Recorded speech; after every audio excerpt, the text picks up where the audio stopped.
जय सिया राम। मैंने आपको पहले भी बताया है कि सत्संग एक आमने सामने बैठ के, और दूसरा संतों ने जिस बात को, जिस ज्ञान को किताबों में लिख दिया है, वह भी एक प्रकार का सत्संग है। उसे भी पढ़ना सुनना, वो भी एक प्रकार का सत्संग है, वो नित्य करना चाहिए। अंगुली मार की कथा है। अंगुली मार का उद्धार कैसे हुआ। अंगुली मार डाकू। संतों का ज्ञान दुर्जन को सज्जन, कुमार्गी को सुमार्गी, कदाचारी को सदाचारी, अज्ञानी को ज्ञानी, विकारों को निर्विकारी, विषयों को निर्विषयी तथा बंधन युक्त को बंधन मुक्त करने के लिए होता है। यह कौन नहीं जानता कि संतों की आहितुक की कृपा प्राप्त कर शूद्र से भी शूद्र जन कृतज्ञ हो गए हैं। वाल्मीकि नारद घट योनि, निज निज मुखनी कहे निज होनी। अंगुली मार नाम का एक तांत्रिक ब्राह्मण, जो राज पुरोहित का पुत्र था, सतत जंगल में रहा करता था। वह महानिर्भीक, बलवान और अमीसाहारी था। पशु पक्षी भी नहीं, वह मनुष्यों को भी पकड़कर खा जाता था और उसकी उंगलियों का माला बनाकर गले में पहन लेता। इसी कारण उसका नाम अंगुली मार पड़ा। जिस दिन वह किसी गांव में जाता, उस दिन उस गांव की जनता सदा शंका और चिंतित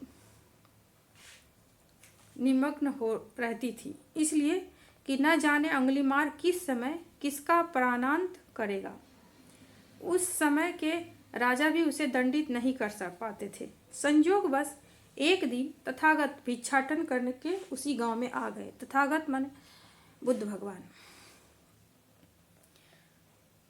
उस गांव की जनता को बहुत दुखी, चिंतित और उदास देखकर भगवान इसका कारण पूछा। उन्होंने अंगुली मार की सारी कथा कह सुनाई। भगवान बुद्ध उस गांव में भिक्षाटन छोड़ जंगल की राह चले। अंगुली मार के बासे पर जिस समय भगवान पहुँचे, उस समय वह वहाँ नहीं था। तथागत वहाँ बैठ गए। कुछ लोकाप्रांत का मृगया से वापस हो अपने वासे पर आया। वह दूर से ही देखता कि बासे में कोई बैठा है।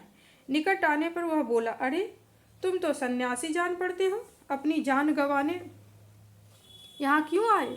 फिर बोला, अच्छा मैं तुमसे बहुत कुछ प्रश्न करता हूँ।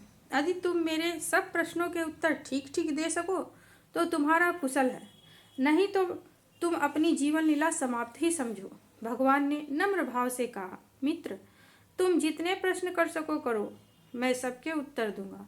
अंगुली मार बोला, अरे तुम बड़े निर्भीक जान पड़ते हो, अच्छा मेरे प्रश्नों के उत्तर दो।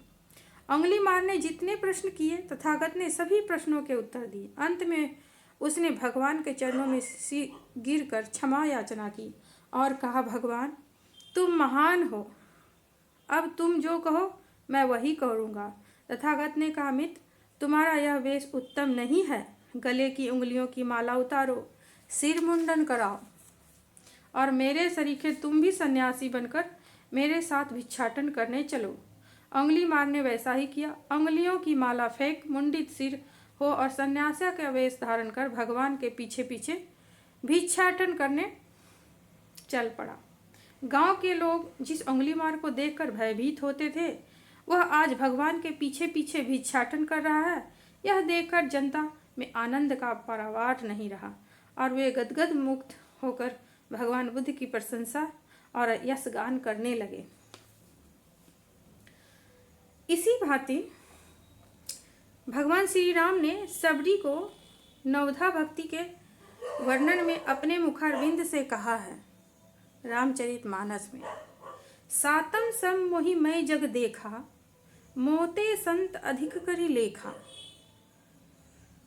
मर्यादा पुरुषोत्तम भगवान श्री राम ने अपने से विशेष संत को बताते हैं।